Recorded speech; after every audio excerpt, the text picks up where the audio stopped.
तो हरियाणा के पूर्व वित्त मंत्री और बीजेपी के नेता प्रोफेसर संपत सिंह ने अपनी ही पार्टी के खिलाफ मोर्चा खोल दिया है। प्रोफेसर संपत सिंह ने कहा कि प्रधानमंत्री नरेंद्र मोदी ने अच्छे दिनों का सपना दिखाकर किसानों की जिंदगी के सबसे बुरे दिन दिखा दिए और हरियाणा के मुख्यमंत्री मनोहर लाल खट्टर भी गैर जिम्मेदाराना फैसले लेकर अहंकारी हो चुके हैं।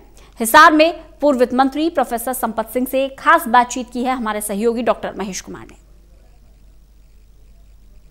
दिल्ली की सरहदों पर हजारों की तादाद में किसान आंदोलनकारी 45 दिनों से वहां डेरा डाले हुए हैं। सरकार से अब तक की बातचीत पूरी तरह बेनतीजा रही है और इसी पर बातचीत के लिए हमारे साथ इस वक्त मौजूद हैं हरियाणा में भारतीय जनता पार्टी के वो नेता हैं और हरियाणा सरकार में पूर्व वित्त मंत्री रहे हैं प्रोफेसर संपत सिंह इस वक्त हमारे साथ मौजूद हैं।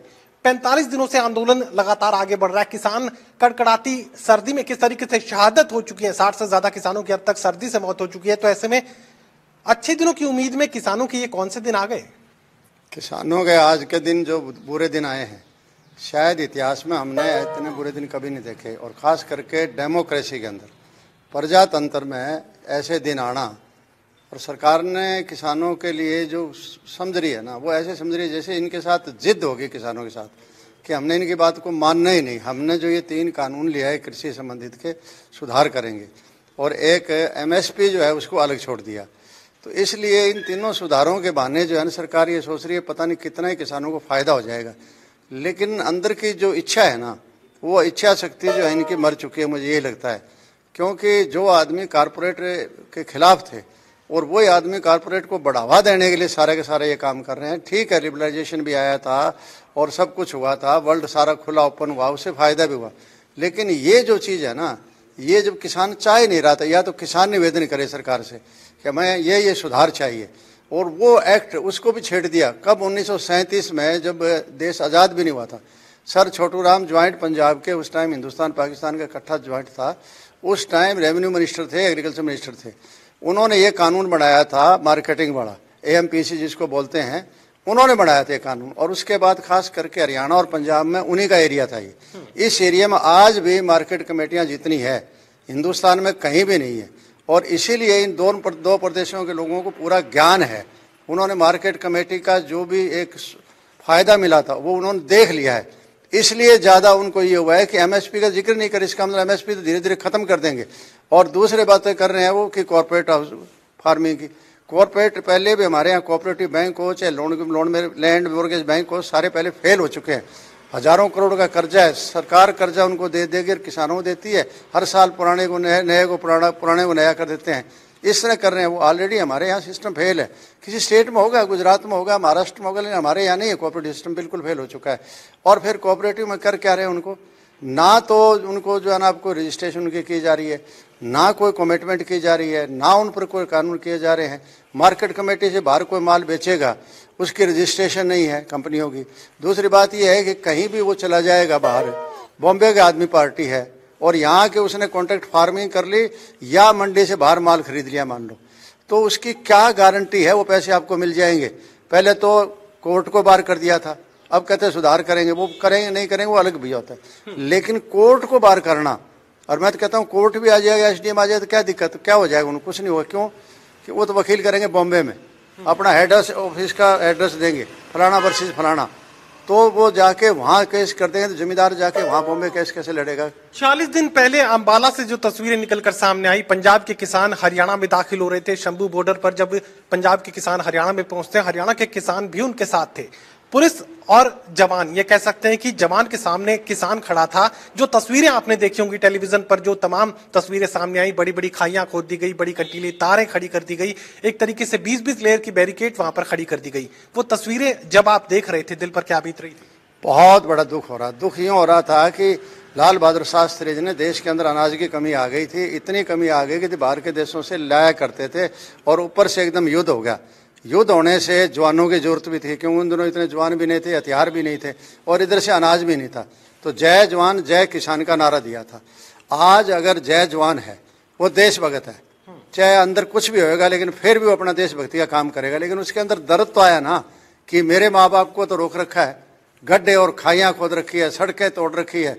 अब बताइए, आप कोई तोड़ता है, नुकसान करता है, कोई बस का नुकसान करता है, हम इसके हक में नहीं है, शांतिपूर्ण तरीके से नहीं। लेकिन ये आंदोलन तो अपने आप में एक अजीब मिसाल दे गया महात्मा गांधी के एक असूल को इस आंदोलन नहीं तोड़ा है। जैसे वो आंदोलन करते थे इसी तरह इन्होंने आंदोलन किया, लेकिन सरकार ने सारे कानून तोड़ दिए, सड़कों को सरकार ने तोड़ दिया। अब उनके खिलाफ केस दर्ज होना चाहिए सरकार के खिलाफ।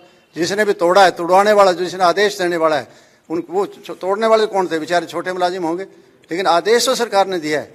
सरकार ने दिया तो सरकार के खिलाफ इसका एक्शन होना चाहिए। खट्टर सरकार की भूमिका को आप किस तरीके से देखते हैं? इस आंदोलन के दौरान जो भूमिका खट्टर सरकार की रही, किस तरह की? अपरिपक्व की जो है ना भूमिका रही है, और दूसरी रही है एक राजनीतिक होने के नाते अब उनके अंदर मुझे लगता है थोड़ा थोड़ा उनके अंदर जो है ना कुछ आ गया है, जो वो क्या बोलते हैं कि कुछ गुस्सा अंदर आ गया है या कुछ घमंड आ गया है। और दूसरी बात है कि ये सरकार तो है ही नहीं, पॉलिटिकल सरकार नहीं है ये सरकार है ब्यूरोक्रेसी की सरकार है।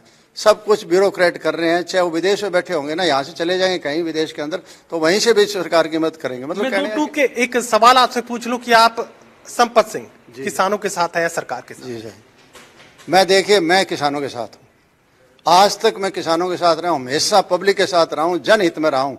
इवन लोकदल के अंदर भी जनहित का काम मैंने किया। चौटाला साहब विदेश चले गए थे जब कंडेला कांड हुआ था, कंडेला कांड हो रहा था, हरियाणा के सारे रास्ते बंद थे और वो चले गए अमेरिका। मुझे भी ले जा रहे थे, मैं नहीं गया कि मैं नहीं जाता जी, लोग कहेंगे कि चौटाला भी चला गया और संपत भी चला गया, तो ये क्या हो रहा है पीछे। मैं रुका वहाँ 3 दिन के अंदर, बाद में मैंने समझौता कराया किसानों और सरकार का, और कराने के बाद जो है ना फिर मैं बाहर गया। ये कैसा साथ है कि 40 दिन से दिल्ली की सरहदों पर हजारों किसान हरियाणा के भी बैठे हैं, आप समर्थन देने नहीं पहुंचे?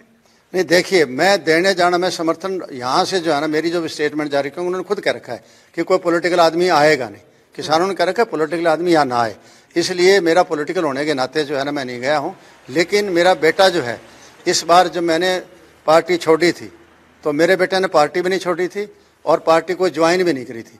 आज उसका स्टेटस जो भी, क्योंकि अब दोबारा मेंबरशिप उसने ली नहीं है, तो आज वो किसी पार्टी का मेंबर नहीं है, ना दोबारा कांग्रेस की मेंबरशिप ली है, ना बीजेपी की मेरे साथ मेंबरशिप ली थी, इसलिए मेंबर नहीं है। लेकिन उसका अपना ही हैज ओन स्टेटस कि लोगों से जुड़ा रहा है मेरी वजह से। शुरू से बच्चा था, 87 में मेरे साथ लग गया था, और 87 में वो उसकी उम्र क्या थी, 10 साल की उम्र। आंदोलनकारी किसान लगातार ये बात रख रहे हैं कि जो भी विधायक है, सांसद हैं, वो अगर किसानों के साथ हैं तो अपने अपने पदों से वो इस्तीफा देने का काम करें। वो ठीक कह रहे हैं, वो ठीक कह रहे हैं कि कम से कम ये तो उनके चुने हुए लोग हैं।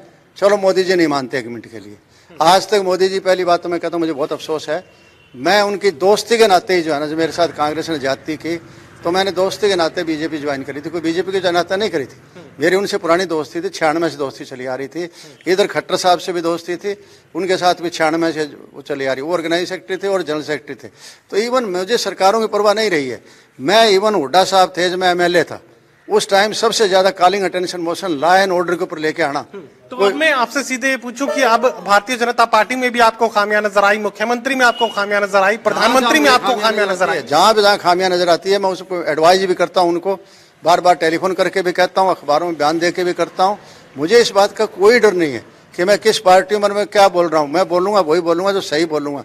और आप तो महेश जी बहुत सालों से यहाँ देख रहे हैं, बिजली के बिल जब बढ़ाए गए थे उस टाइम भी रेगुलेटरी कमीशन के सामने मैंने हुड्डा सरकार किसानों के समर्थन में होते हुए लड़ा। किसानों के समर्थन में अब क्या भारतीय जनता पार्टी को अलविदा कहेंगे?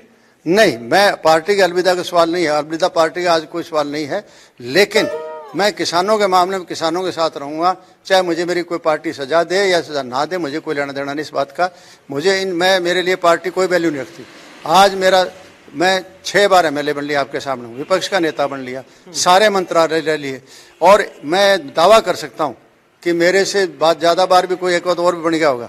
लेकिन जितना मैं पब्लिक से जुड़ा रहता हूं और जितना मेरा पब्लिक के प्रति लगाव है और जितना मैं हर चीज को टैकल करता हूं, इश्यू को लेता हूं, इतना कोई भी हरियाणा में मेरे सामने आ जाए चैलेंज है, कोई आदमी ऐसा नहीं। साफ तौर से आंदोलनकारी किसानों का समर्थन यहाँ प्रोफेसर संपत सिंह की तरफ से किया गया। साफ में बात कर रहे हैं कि भारतीय जनता पार्टी को अलविदा तो वो नहीं करेंगे, लेकिन पार्टी अगर किसी भी तरह की कार्रवाई उनके खिलाफ करना चाहती है तो उसका वो स्वागत करने के लिए तैयार है। लेकिन किसानों का साथ, किसानों का सहयोग, किसानों की इस लड़ाई को वो पूरी तरह जायज बता रहे हैं। और 2 टूक ये कह रहे हैं कि मनोहर लाल अहंकार का शिकार हो चुके हैं और प्रधानमंत्री नरेंद्र मोदी किसानों की बात सुनने को तैयार नहीं।